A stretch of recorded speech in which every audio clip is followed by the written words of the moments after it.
और छोटा मोटा ऑपरेशन के लिए कोई दिक्कत नहीं है। एक नए जगह में आके नए लोगों का सेवा करके देखें क्या होता है।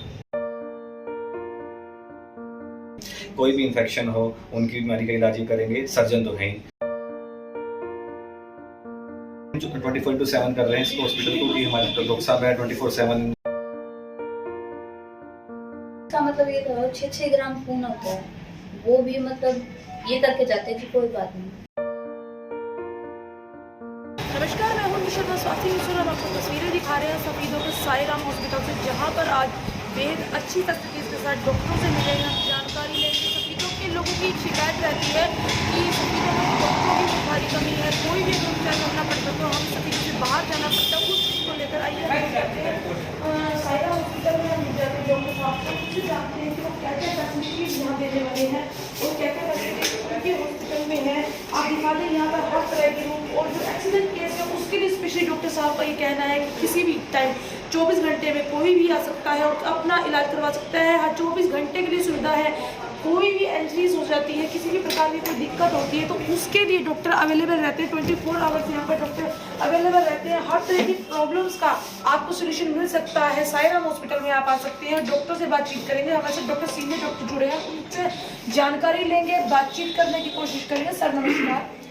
मेरा नाम है डॉक्टर प्रणय मोहन जी, और मैं रिटायर्ड सिविल सर्जन हूँ झारखंड से, स्टेट से। जी, मैंने जो पढ़ाई किया है एमबीबीएस के बाद हमने एमएस सर्जरी किया, डिप्लोमा इन ट्रॉपिकल मेडिसिन किया, जी, फिर डिप्लोमा इन चाइल्ड हेल्थ किया, और उसके बाद हमने पूना से post graduate diploma in hospital management, post graduate diploma in medico legal aspect पढ़ा जी, है ना, ये किया। और गवर्नमेंट में मैंने डिफरेंट स्टेजेज में from rural to urban area करते करते हम डिस्ट्रिक्ट सिविल सर्जन होकर रिटायर किया। जी, उसके बाद मेरा लाइफ जो है वही लोकल प्रैक्टिस में बीता, या किसी संस्था से जुड़ के, जैसे पारा मेडिकल कॉलेज हुआ हॉस्पिटल खुला, उसमें हम बहुत ज़्यादा प्रिंसिपल रहेंगे सब। उसके बाद में अब जो हम मेरा प्रैक्टिसिंग फील्ड जारी बढ़ तो फिर हम सोचे कि नहीं, हर दिन हम नहीं जाते हैं प्रैक्टिस करने, हम 2-3 ही दिन जाते हैं। हम कहीं नहीं, अच्छा हॉस्पिटल देखते हैं थोड़ा दूर, और यहाँ क्योंकि हमारा जान पहचान इन से पहले से था, हम जानते थे कि ये लोग दे वेरी कोऑपरेटिव, तो हम ये लोग बुलाए तो हम समझते हैं कि गुड करने का कोशिश करेंगे। NIC का डेवलपमेंट बहुत जरूरी है। ICU का भी बच्चे के लिए अच्छे जनरल ICU का है जी, बच्चे का जो ICU होता है, जो पेडियाट्रिक न्यूनेटल एज से ऊपर होता है 1 साल के बाद, उसका डील करेंगे। उसके बाद सर्जिकल अप्रोच में हम लोग इंजरी केस पूरा डील करेंगे, हम ही करते हैं। और छोटा मोटा ऑपरेशन के लिए कोई दिक्कत नहीं है। लेकिन एब्डोमेन खोलना, चूँकि हम मोर देन 65 ईयर्स हो गए हैं, तो ऐसे भी लीगली हम लोग को काउंसिल से अलाउ नहीं करता है कि आप कीजिए, क्योंकि ये एक मैटर करता है। उसके लिए हम लोग देखेंगे कि अगर बोले वैसा केस अगर यहाँ कराना चाहेगा तो हम लोग अरेंजमेंट तो कर देंगे सर्जरी का जी, और तो हम असिस्ट कर देंगे उन लोगों को जी, क्योंकि अब 65 ईयर्स के बाद में अपना डीलिंग करना हो, चूँकि टेक्निक में बहुत डिफरेंट आ गया। अब जमाना आ गया ओपन सर्जरी से बदला टेक्निक चला गया लेप्रोस्कोपी जी, तो लेप्रोस्कोपी में लोग जो है अलग अलग ट्रेनिंग करता है। 1 साल 2 साल का ट्रेनिंग होता है, फिर MS करने के बाद तो वो लोग आराम से अपना करता है। यहाँ तो है ही पानीपत में और के डॉक्टर जी। मेरे ख्याल से हमको यहाँ आना अच्छा है, हमको भी अच्छा लगेगा। एक नए जगह में आके नए लोगों का सेवा करके देखें क्या होता है। सर आपने इंजरीज की बात की, तो मेरा एक्सीडेंट केसेस, जब सर्दी आ रही है बढ़ते जा रहे हैं, क्योंकि धूप पड़ेगी तो एक्सीडेंट केसेस बढ़ रहे हैं और इतनी फैसिलिटीज़ नहीं है हमारे यहाँ पर। अचानक से अगर कोई एक्सीडेंट आता है तो यहाँ अगर कोई गंभीर तौर पर एक्सीडेंट आता है तो क्या उसे तुरंत संभाला जाएगा?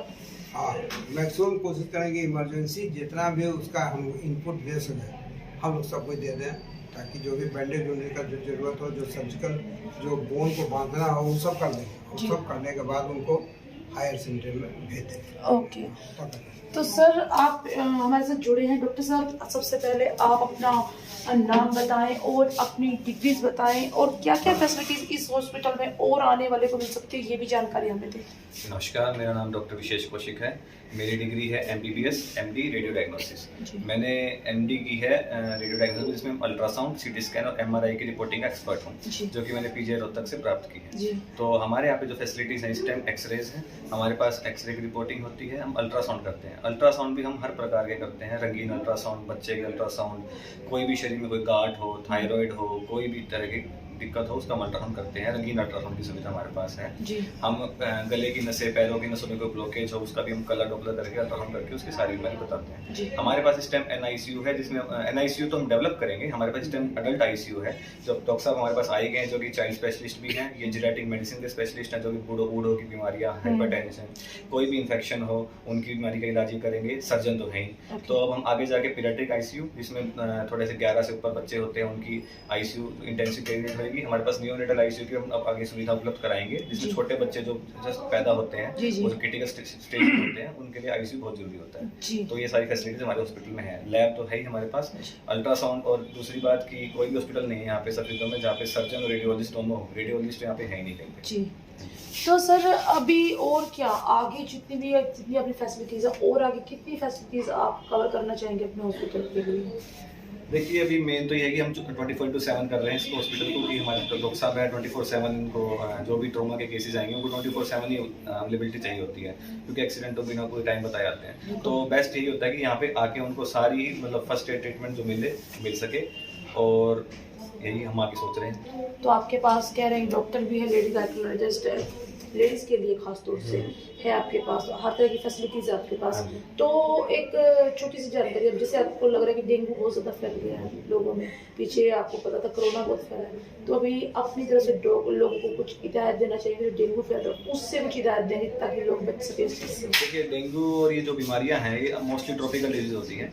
तो जैसे मच्छर काटता है तो हमें ध्यान रखना है कि जहाँ भी मच्छर पैदा होते हैं, जैसे पानी कई देर तक पानी नहीं रखना कहीं पे, गमलों का पानी हमें रोज मतलब उसको सफाई करनी है, कूलर तो बंद हो ही गए हैं। तो जहाँ भी मोस्टली पानी या गंदगी होती है वहाँ मच्छर ज़्यादा मिलते हैं। तो हम कोशिश करें अगर मच्छर से ही बच जाएं तो हमें डेंगू होगा ही नहीं। और दूसरी बात है कि हमारे पास ट्रॉपिकल मेडिसिन के स्पेशलिस्ट भी आ गए हैं, जो कि इन्हीं बीमारियों के स्पेशलिस्ट भी हैं। डेंगू हो गया, मलेरिया हो गया, जो भी पैरासिटिक बीमारियां हैं, पेट में कीड़े हो गए, तो बेसिक तो ये है कि बचाव करें। लेकिन अगर बचाव नहीं होता तो हमारे पास आए, हम आपको पूरा इलाज करें। पूरा इलाज करें, कोई मतलब किसी प्रकार की घबराने की कोई टेंशन लेने की जरूरत नहीं है। अब सर आ गए, अब सब ठीक हो जाएगा। तो सर अभी जो एक्सीडेंट केसेस की बात हो रही थी कि वो 24 आवर अवेलेबल रहेगा, कि ये बात सर बिल्कुल ठीक है कि मतलब रात को चाहे 12 बजे हो 1 बजे कोई भी दिक्कत आती है तो यहाँ आ सकते हैं लोग? आप किसी भी टाइम आइए, आपको एक्सीडेंट केस है, कोई भी पेट में दर्द है, कुछ भी हो, आप आ सकते हैं 24/7। एक एक्सीडेंट की बात करें, या फिर अगर किसी को भी जैसे घर में रात को किसी को भी कोई प्रॉब्लम हो जाती है, किसी भी तरह की प्रॉब्लम है, व्यक्ति यहाँ पर किसी भी घड़ी आ सकता है? 24/7 मतलब ये कि कुछ भी होगा, कुछ भी मतलब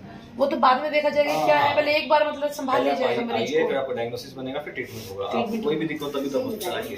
अल्ट्रासाउंड की आपने बात की कि आपके यहाँ अल्ट्रासाउंड किया जाता है, क्योंकि अल्ट्रासाउंड अपने स्पीडों में बहुत कम सुविधाएं हैं, तो अल्ट्रासाउंड के आप स्पेशलिस्ट हैं, तो अल्ट्रासाउंड की और कुछ फैसिलिटीज लोगों को बताना चाहिए। अल्ट्रासाउंड में देखो जी, शरीर का कोई भी हिस्सा उसका अल्ट्रासाउंड हो सकता है। जैसे छोटे बच्चों का दिमाग होता है, जैसे वो पैदा होते हैं उसके दिमाग में पानी बन जाता है, जो होता है उसकी सुविधा यहाँ पे उपलब्ध है। जैसे बच्चा बड़ा होता है, पेट में इन्फेक्शन हुआ, थोड़े से और ब्लड पथरी वगैरह हो गई, तो प्रेगनेंसी हो गई, बच्चे पेट में होते हैं, उनका सही उनका मतलब वजन विकास नहीं होता, वो देखना। तो हर तरह के जो शरीर में कोई भी गांठ हो गई, जैसे कोई भी गांठ होती है, घबरा जाते हैं किस चीज़ की गांठ है, उसका अल्ट्रासाउंड बताएंगे। थायराइड की जांच हो सकती है, पैरों की नसें हैं, गले की नसें हैं, कैरोटिड आर्टरीज बोलते हैं जिनको, जिससे मतलब कई बार थक्के जम जाते हैं। तो हर चीज़ की अल्ट्रासाउंड की सुविधा यहाँ पे है। सर बुजुर्गों के पास एक बहुत बड़ी दिक्कत आती है, जिसका हम जैसे मतलब सकते हैं सीनियर डॉक्टर से जुड़े हैं, बुजुर्गों को खास तौर से पैरों में जलन की बड़ी समस्या सब आती है, बहुत पैर जलते हैं, कुछ भी कर रहे हैं उन्हें रुको रहा है, उसका कारण क्या होता है बहुत से लोग जानना चाहते हैं। देखो, जो बुजुर्ग में क्या होता है, इसको बोलते हैं peripheral artery disease. Peripheral artery disease क्या होती है, पैरों की जो बड़ी बड़ी नसें होती हैं जो हमारे पैरों तक खून लेके जाती हैं, बुजुर्ग होते होते उनकी नसों में वो चिकनाई जम जाती है, कुछ थक्के बन जाते हैं, जिस वजह से वहाँ की ब्लॉकेज आती है। तो हम अल्ट्रासाउंड करके उन थक्कों को देख सकते हैं और सर उनका इलाज करेंगे कि भाई इसमें दो ब्लड थिनर्स होते हैं या फिर कोलेस्ट्रॉल की कमी करने की वजह से तो रास्ते खुल जाए और पैरों में जलन बंद हो जाए। सर क्या इन जलन से राहत मिल सकती है व्यक्ति को? जनरली जो होता है ना डायबिटीज में ये सब बीमारी बहुत ज्यादा पैदा है, जिसको पेरिफेरल न्यूराइटिस कह रहे हैं ना, जी। वो बहुत कॉमन बीमारी है। जी। दूसरी बात है प्रॉपर फीडिंग नहीं रहने से बी कॉम्प्लेक्स का डेफिशिएंसी हो जाता है उनमें, जी। उससे भी जो है उसी पर डिपेंड करता है हम लोग का जिंक का हम लोग का कमी हो जाता है, मैग्नीशियम का कमी हो जाता है, कोबाल्ट का कमी हो जाता है, क्रोमियम का कमी हो जाता है, जिसको हम लोग ट्रेस एलिमेंट्स बोलते हैं। जी तो ट्रेस एलिमेंट के कमी होने से ये सब बीमारी होने लगता है ओल्ड एज में, क्योंकि कोई वो अपने भी ध्यान नहीं देते, या कोई अगर उनका होगा तो वो लोग भी उतना ध्यान नहीं दे पाता है। हाँ, तो वो सब है, वो प्रिवेंटेबल है। तो उसका इलाज मतलब यहाँ पर आराम से बहुत बेहद आराम से यहाँ से हो सकता है। हाँ, कहीं नहीं होता, आराम से होता है। कोई डरने वाली बात ना कोई डरने, उसमें डरने ऐसे भी लाइफ नहीं जा रहा है उसमें। जी लाइफ नहीं जा रहा, केवल तकलीफ हो रहा है। तकलीफ को दूर करने के लिए उसका प्रॉपर डायग्नोसिस होना बहुत जरूरी है। प्रॉपर डायग्नोसिस होने के बाद जब बीमारी समझ में पूरा आ जाएगा तो फर्स्ट कोई दवाई होगा। तो सर क्या उसके लिए भी सबसे पहले पैरों का अल्ट्रासाउंड होता है सर या एक्सरे? नहीं, वो आपके जो फिजिशियन है वो बताएंगे, उनको जो लग रहा होता है प्रोविजनल डायग्नोसिस, क्या पता कोई विटामिन की कमी, बहुत सारे कारण होते हैं, लेकिन ये भी कारण है कि नस में ब्लॉकेज आ जाती है ओल्ड एज में, तो वो भी एक कारण है। तो सारे कारण रूल आउट करने होते हैं कि हमें। सर नस में ब्लॉकेज आने की वजह से जहाँ तक हमने सुना है कि पेन शुरू हो जाता है कहीं भी, या फिर स्वेलिंग आ जाती है, उसको बोलते हैं क्लोडिकेशन। तो थोड़ी देर बंदा चलता है और पैर एकदम से दर्द करने शुरू हो जाते हैं, सुन हो जाते हैं, तो उसको बोलते हैं कि ब्लड सप्लाई ज्यादा नहीं जा रही, तो बंदा मेंटेन नहीं कर पा रहा अपना चलने का जी जी जी जी इसमें नस के ब्लॉकेज सिम्टम होते हैं। जी।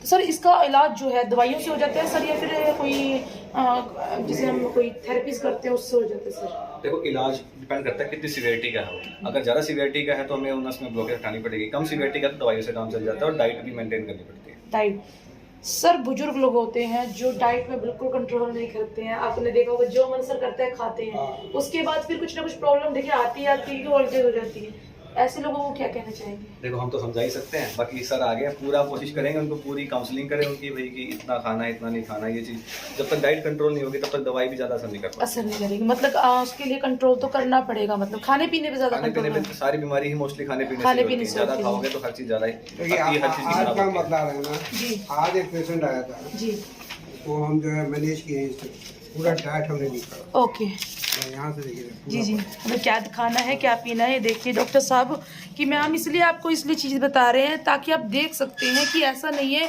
कि देखा और मतलब दवाई दे दी, उसके लिए देखिए प्रॉपरली दवाई भी है और उसके लिए पूरी डाइट चार्ट बना दिया गया है। क्योंकि जैसे डॉक्टर साहब ने बताया कि खाने की जो हम खाते हैं उससे दवाई के बाद खाना ही सबसे ज़्यादा असर करता है, उसकी डाइट को संभालना बहुत ज़रूरी है। आप देख सकते हो किसी भी प्रकार के रोग बीमारी को लेकर आप इतने सीनियर डॉक्टर्स हमारे सफीदों में आ चुके हैं, उसके लिए आप यहाँ पर आ सकते हैं और अपना आकर। अच्छा सर, एक प्राइसेस को लेकर लोगों के मन में बड़ा रहता है कि हाई प्राइसेस ना हो, मिडिल क्लास अफोर्ड कर पाए नहीं, या फिर जो गरीब तबका है वो इस हॉस्पिटल को मतलब अफोर्ड कर पाएगा नहीं, ये सबसे बड़ी बात होती है। देखिए, हमारे प्राइसेस बिल्कुल बेसिक मिनिमम है, हम कोई ओवर चार्ज नहीं करते हैं, जितना हमसे हो सकता है हम लोगों को डिस्काउंट भी देते हैं, तो कोई टेंशन लेने की जरूरत नहीं है। हम पूरी होलिस्टिक अप्रोच से इलाज, इसको होलिस्टिक अप्रोच बोलते हैं कि मतलब डाइट, दवाई, बीमारी सब कुछ देख के पूरा प्रॉपर ट्रीटमेंट किया जाएगा। तो सर सफीदोवासियों को, आप दोनों डॉक्टर्स रहते हैं सीनियर डॉक्टर हैं, सर क्या कहना चाहेंगे जो सफीदोवासी अभी भी रोगों से ग्रसित हैं, जानकारी ना होने के कारण अब तो क्या कहना चाहेंगे सर? हम तो यही कहना चाहते हैं कि अपने जिंदगी का जो उसूल है, लाइफ स्टाइल जीने का आपको जो तरीका है उसको बदलना होगा। खान पान में आपको जो है कुछ विशेष रुचि रखना होगा, जो मन में आया सो आप खा नहीं सकते हैं, लेकिन कौन चीज़ क्या खाना है, कितना मात्रा में खाना है, किस समय खाना है, ये इम्पोर्टेंट है। दूसरा, पानी का कमी बहुत लोगों को होता है जो वो महसूस नहीं करते हैं कि मिनिमम पानी हमको कितना पीना चाहिए। तो ये सब बेसिक चीज़ें जिसको हम लोग चाहते हैं बताना पेशेंट को।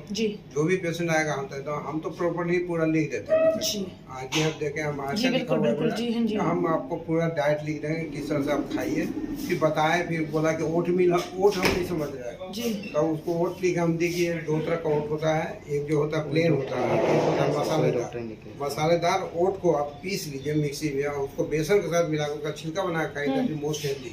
ओके, तो सब हम लिखते हैं। जी जी। तो हम चाहते हैं कि लोगों में अवेयरनेस आए, है ना। अब जहाँ तक डेंगू से बचने का उपाय है, तो हमको तो नहीं लगता कि डेंगू को हम कंट्रोल इतना जल्दी कर सकेंगे जब तक सफाई हमारे चारों तरफ नहीं होगा। Okay sir. सफाई सिर्फ घर का ही नहीं ना, पूरे एरिया का सफाई होना चाहिए। हम तो देखे हैं अभी आते हैं, बड़ा तकलीफ हुआ कि अभी प्लास्टिक दिखा हुआ है। बिल्कुल बिल्कुल।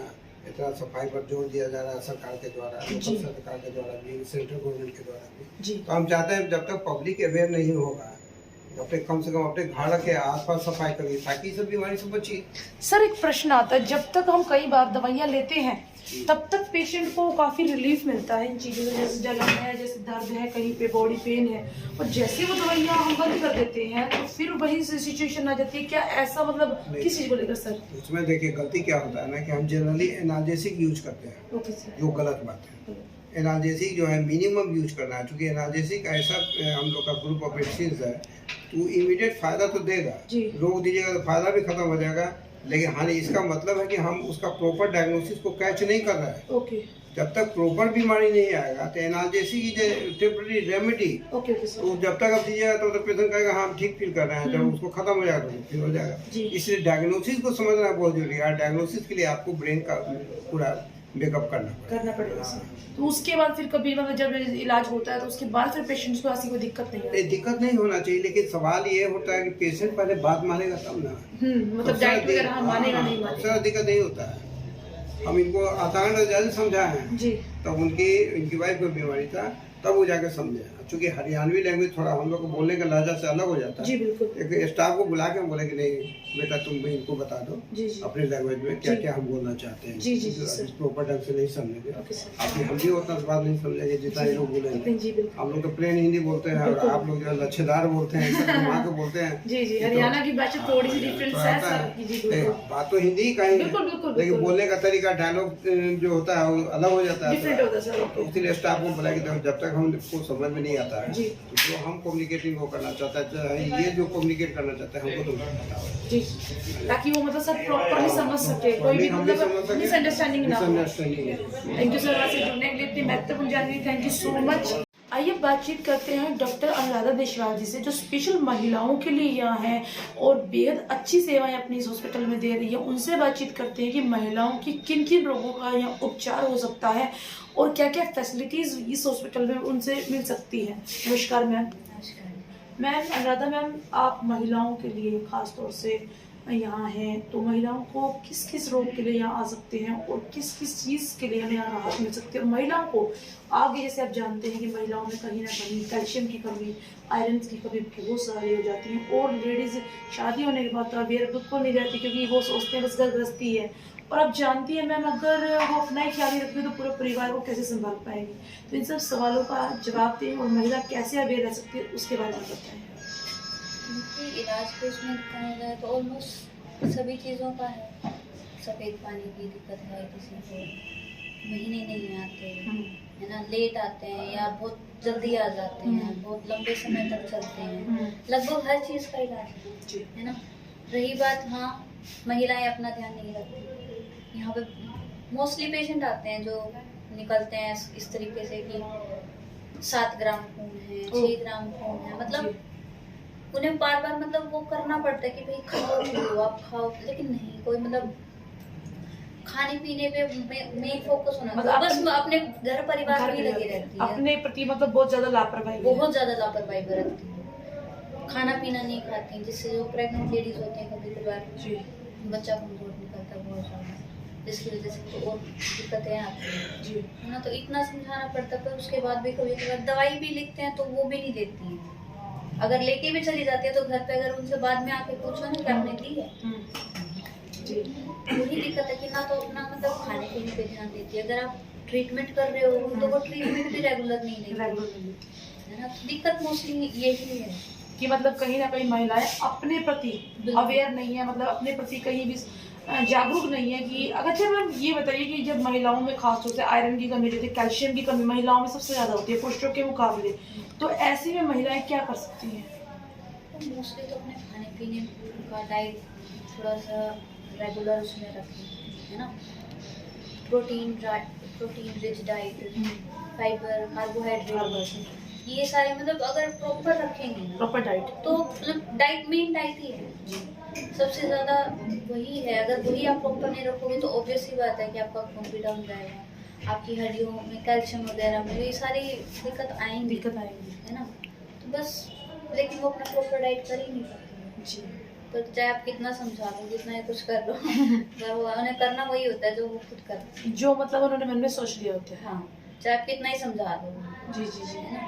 खून के लिए तो मतलब ये लगा लो कि दवाई भी देते हैं तो जिसका मतलब ये लगा लो 6-6 ग्राम खून होता है, वो भी मतलब ये करके जाते हैं कि कोई बात नहीं, दवाई लिखवा के ले जाती हैं, हाँ जी ले लेंगे, लेकिन वो देती नहीं। फिर लास्ट में जब आती हैं तो देखते हैं डिलीवरी के टाइम पे भी 5 ग्राम 4 ग्राम, तो वो खतरे की घंटी पर कहीं ना कहीं अटके होते हैं। बिल्कुल तो अब मैम जैसे आप यहाँ रहते हैं, महिलाओं से आप डील करते हैं डेली बेसिस, सबसे ज़्यादा जो आपको कमी नज़र आती है महिलाओं में, क्या कमी नज़र आती है कि उनके शरीर में सबसे ज़्यादा किस चीज़ की कमी नज़र आती है?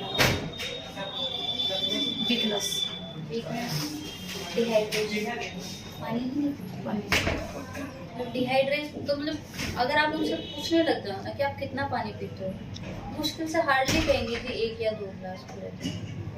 अब तक डिहाइड्रेशन इतना जाएगा, उनको कॉन्स्टिपेशन होगी, यूरिन प्रॉब्लम सख्त होगा, सारी प्रॉब्लम होगी, पानी ही नहीं पीते। क्योंकि मैम जो बॉडी का वेस्ट है वो तो निकल ही नहीं पाता। वही तो दिक्कत है जी। सबसे मेन प्रॉब्लम यही है महिलाओं की, ना तो खाना तो खाती नहीं है, पानी भी नहीं पीती हैं जी। तो सबसे ज्यादा दिक्कत मेन तो यही है डिहाइड्रेशन की, और ये सब चीजें निकलती हैं उनकी सारी। अभी मैम मैरिड को अगर हम हटा भी दें, मैरिड लड़कियों में आप देख सकती हैं वाइट स्टार्च को लेकर बहुत ज़्यादा प्रॉब्लम आ गई है, उसका मेनली रीज़न क्या रहता है मैम? तो कभी कभार क्या होता है, थोड़ा इन्फेक्शन होता है, जैसे जी, जी, जी। हमारे बच्चेदानी को होता है, जी तो कभी कभार इन्फेक्शन हो जाता है। जी। या कई बार क्या होता है, जैसे हम बाहर किसी वॉशरूम या अनइन्फेक्टेड उससे कॉन्टेक्ट टच में में आ आ जाते जाते हैं, हैं, तो जिसकी वजह से वो इन्फेक्शन की वजह से वो वाइट डिस्चार्ज बढ़ जाता है। जी और वो जैसे कभी कभार ये होता है कि चलो कोई नहीं हो जाता है, वो फिर इग्नोर कर देते हैं उस चीज़ को, मोस्टली जो जी, बच्चे होते हैं उन्हें पता नहीं होता है इस जी चीज़ जी का। जी। तो जिसकी वजह से वो इन्फेक्शन बढ़ता बढ़ता वो बढ़ जाता है, जिसके उस और भी ज्यादा बढ़ जाता है वो वाइट डिस्चार्ज। अच्छा, मतलब मैम अगर वाइट स्टार्च बहुत ज़्यादा है तो समझ लेना चाहिए ये अंदर इन्फेक्शन हो चुका है, मतलब यूट्रस के अंदर, ऑलमोस्ट वो इन्फेक्शन है, यूट्रस के अंदर के आसपास मतलब इन्फेक्शन फैल चुका है इन्फेक्शन है। लगभग, मतलब 90% ये कारण होता है इन्फेक्शन के कारण ही वाइट स्टार्च होता है। अगर मतलब ओवरफ्लो है तो मतलब उस चीज़ का, अगर बहुत ज्यादा ओवरफ्लो है, थोड़ा बहुत देखो नॉर्मली होता है, होता है। वो नॉर्मली होना भी चाहिए, जी है ना। क्योंकि मैं हमेशा हमारे पेशेंट को हमेशा यही बोलती हूँ, अगर आप ये एग्जांपल लेके समझो कि अगर हमारे मुंह में जैसे सलाइवा सलाइवा, जी अगर आप इमेजिन करो कि वो खत्म हो जाए तो आपके मुंह का क्या हाल होगा? सूख जाएगा, बिल्कुल बिल्कुल सूख जाएगा। जी। तो वही हाल हमारे बच्चेदानी का होता है जी कि इतना मतलब कि थोड़ा बहुत वाइट डिस्चार्ज वो हमारे उसको सॉफ्ट रखने के लिए जरूरी है, ओके होना चाहिए। जी। बहुत अगर एक्सेसिव है तो दिक्कत वाली बात है, उसमें फिर कई सारे कारण आ जाते हैं कि किस वजह से क्यों हो रहा है। तो मैम उसके लिए भी जब वाइट स्टार्च हद से ज़्यादा हो जाए तो क्या उसके लिए भी अल्ट्रासाउंड पहले करना पड़ता है मैम? कभी कभार जरूरत पड़ जाती है, पड़ क्योंकि जाती है। कभी कभार क्या होता है उसमें कुछ जैसे छोटे छोटे सेल्स जी, वगैरह जी, या जी। नेबोलिथिन सिस्ट बोलते हैं, जी जी वो निकल जाते हैं, जिसकी वजह से दिक्कत आपको है ना। तो वो इन्फेक्शन की उससे ही वो मोस्टली आती हैं, सर्विसाइटिस हो जाता है, तो सर्विक्स में जब प्रॉब्लम आ जाती है तो जो जैसे हम बच्चेदानी का मुंह बोलते हैं, वहाँ पे कहीं ना कहीं प्रॉब्लम आती है, जी। तो उसकी वजह से वो वाइट डिस्चार्ज आना स्टार्ट हो जाता है। तो मैम महिलाओं को आप क्या कहना चाहेंगी? अभी तक जो महिला देख रही हैं आपकी वीडियोस देखेंगी और काफ़ी आप अवेयर कर रही हैं, लेकिन जो अवेयर नहीं हो रही उससे आप बड़ी परेशान भी नजर आ रही हैं, क्योंकि परेशानी हो जाती है मैम, क्योंकि आप अपनी तरफ से पूरा प्रॉपर सोचते हैं ट्रीटमेंट वो ना करें। जैसे डॉक्टर साहब ने हमें बताया कि हम दवाइयाँ तो लिख देंगे, लेकिन अगर वो प्रॉपर डाइट नहीं लेंगे तो दवाइयाँ भी वो असर नहीं कर पाती हैं। तो फिर महिलाओं को अब लास्ट मेरा क्वेश्चन आपसे, तो महिलाओं को क्या कहना चाहिए लास्ट? बस मैं यही कहना चाहूँगी कि हाँ, घर परिवार भी ज़रूरी है, पर अगर आप अपनी हेल्थ पे ही ध्यान नहीं दोगे तो वो घर परिवार आप कब तक संभाल पाओगे? जी अपनी हेल्थ सबसे ज़्यादा ज़रूरी है, तभी आप आगे जाकर अपने परिवार को भी तो हैंडल कर पाओगे। मैम जैसे बच्चे होते हैं, छोटे बेबी यहाँ पर बेबी का बर्थ होता है, तो उसके लिए क्या इस हॉस्पिटल में पूरी फैसिलिटीज़ हैं? बेबी बर्थ के लिए, जैसे प्रेगनेंसी के लिए जितनी महिला थी 9 महीने, तो मतलब कोई दिक्कत तो नहीं आती, पूरी फैसिलिटीज़ है महिलाओं के लिए? ऑलमोस्ट है। ऑलमोस्ट। तो अभी सर ने बताया कि जैसे छोटे बेबी का आईसीयू की वो सुविधा करने वाले हैं। हाँ, क्योंकि अभी सर आए हैं, जी तो सब आए हैं, जी जी है ना, तो उनके लिए भी बच्चे का यहाँ पे निकू वगैरह तैयार कर रहे हैं, जी है ना। तो अब क्योंकि सफेदों में बच्चों का डॉक्टर इतना ज़्यादा है नहीं जी जी अवेलेबल, बिल्कुल और नाइट में तो बिल्कुल ही नहीं बिल्कुल नहीं है ना। जी। मोस्ट प्रॉब्लम अवेलेबल नहीं होते रात नाइट में ही सबसे ज्यादा दिक्कत आती है बच्चों को, है ना, क्योंकि जी डिलीवरी लगभग नाइट में ही Night निकलती में। है बहुत सारी। जी जी जी तो बच्चों को अगर दिक्कत आती है तो हमें पानीपत या जींद की तरफ रेफर करना पड़ता है। जी। अगर यहाँ पे होगा तो बहुत मतलब हेल्पफुल हो जाएगा। तो ये जो फैसिलिटीज है मैम कब तक इस हॉस्पिटल में आ सकती है? बेबी आईसीयू की मतलब जल्द से जल्द कोशिश हाँ, करेंगे। जितनी जल्द से जल्द होगा उतना जल्द से जल्द। कोशिश रही। थैंक यू अनुराधा मैम जुड़ने के लिए, इतनी महत्वपूर्ण आपने जानकारी दी, थैंक यू सो मच। अब मैं आपसे अनुरोध करना चाहती हूँ, देखिए बेहद अच्छी फैसिलिटीज आपको इस हॉस्पिटल में मिल सकती हैं, बेहद अच्छे सुलझे कोई डॉक्टर यहाँ पे आ चुके, सीनियर डॉक्टर हैं, अनुराधा मैम है, अगर लेडी से जुड़ी कोई भी प्रॉब्लम है यहाँ आ सकते। तो सबसे बड़ी बात है कि हॉस्पिटल में आप चले जाते हैं, परंतु अल्ट्रासाउंड के लिए आपको धक्के खाने पड़ते हैं, कभी इस हॉस्पिटल में कभी उस हॉस्पिटल में। इस हॉस्पिटल में आने के बाद आपको कलर अल्ट्रासाउंड की सुविधा मिलती है, एक्सरे की सुविधा यहाँ पर आपको मिल जाती है, आपको कहीं जाने की जरूरत नहीं पड़ती, और 24 आवर्स के लिए आपको कोई भी एक्सीडेंट केसेस है, इंजरीज है, वो आप आ सकते हैं। और वैसे भी अगर रात को कोई भी दिक्कत आती है तो डॉक्टर साहब का कहना है कि वो बिल्कुल पास ही रहते हैं, और हर फैसिलिटीज से युक्त ये हॉस्पिटल, आप यहाँ पर आ सकते हैं। हम आपको तस्वीरें दिखा रहे हैं सफीदों के सायराम हॉस्पिटल से। हमारा आपसे अनुरोध है, वीडियो को ज़्यादा शेयर करें और ज़रूरत पड़े तो इस हॉस्पिटल में आए। और क्योंकि हमने जब रेट की बात की कौशिक सर से, तो उन्होंने यही कहा था कि बहुत रीजनेबल प्राइस है, और अगर कोई मिडिल क्लास या बहुत नीचे तबके का व्यक्ति आता है तो उसके लिए भी हम काफ़ी छूट देते हैं। तो आप यहाँ पर आ सकते हैं, हॉस्पिटल में आए और अपनी जांच अवश्य करवाएं। और मैम से अगर कंसल्ट करना चाहते हैं तो अनुराधा मैम है, उनसे कंसल्ट कर सकते हैं। अनुरोध फिर से ये करेंगे, वीडियो को आप ज़्यादा से शेयर करते रहे। स्वास्थ्य न्यूज़ से मैं अन्नू शर्मा, धन्यवाद।